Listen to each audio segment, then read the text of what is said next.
Barry Eugene Wilmore, Captain, Navy. Went out to Wilmore, California. I think that was VA 122, as I recall. And went through that training. Loved it.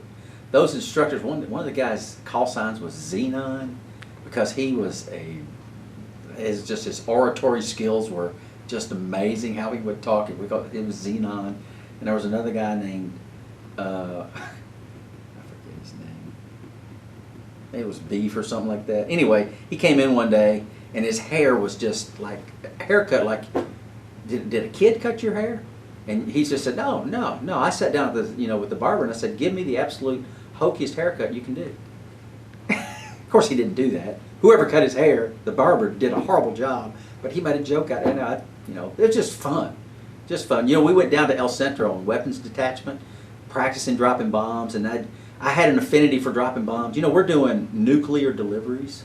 I can say that now, where you come in and you designate over the target as you fly over at 200 feet. You pull and you release the bomb over your shoulder.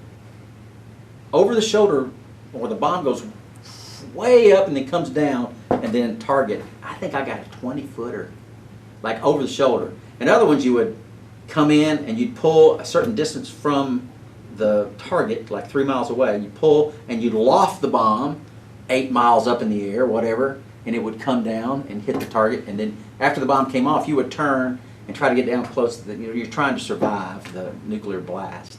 So there's just all these type of over-the-shoulder deliveries, loft deliveries.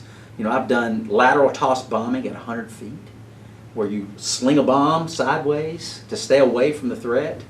And just, the A7 was, 60-70% of our training was low altitude. It was unreal and wonderful. Going over mountaintops and pulling inverted down the backside just to stay snug the mountaintop. It's just, loved flying the A7. Loved it. Now, that wasn't my first choice. I wanted a pointy nose airplane. I wanted F-18s, but they didn't give any F-18s for 3 months before or after when I got my wings. For whatever reason, they just didn't have them available. So I put F-14 because I wanted pointy nose. I am so glad I didn't get F-14s. Single seat, A7, what we did, what I had experienced, it was just absolutely wonderful. And it was small. The A7 was kind of going away, so it was a smaller replacement air group RAG. It was smaller squadron, smaller, not a lot of instructors, and it was like family. It was just, wow, it was awesome. And when we went to the ship there, it was USS Independence. First time I did my night traps was on the Independence. Yeah, I think over the course of my career, I landed on 10 different aircraft carriers. I deployed on 4, but landed on 10. So yeah, the first 3 times I went to the ship were 3 different carriers. So, and the Independence it wasn't Lexington small, but it was a smaller class than the America that I'd landed on in A4s. The thing about flying around the ship is, in the daytime you've got all the peripheral cues, peripheral vision. You don't even think about it, but you have it, and your mind processes it all for attitude and roll and height and everything. It's all got peripheral vision. Night you got none of that. You got the landing aid, the ball we call it, the Fresnel lens. You got the drop lights coming up, the lights that drop off the carrier. You've got lights coming down the carrier and lights that drop down the carrier. So if you're on lineup, they're straight. See that? But if you're off lineup, there's an angle. You see that? So if you're right of course or left of course, you see the angle. So if the lights are straight, you're on center line.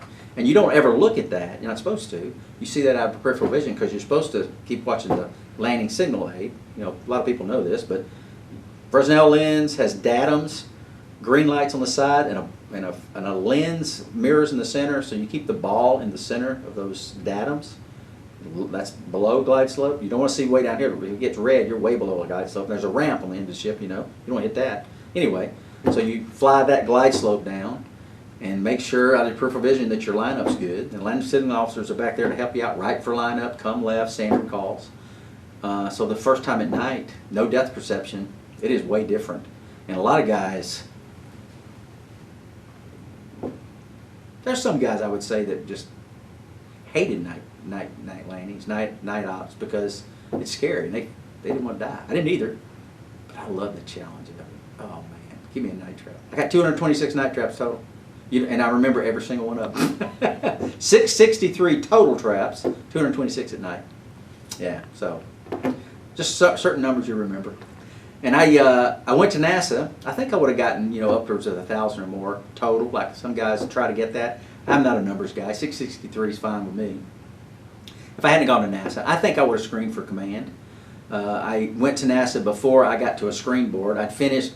Well, I didn't do a full department head tour, but I got the wickets I needed. So I think I would have screened, and eventually, would have gotten probably enough to get over 1,000. But I went to NASA first, or instead at that time. So.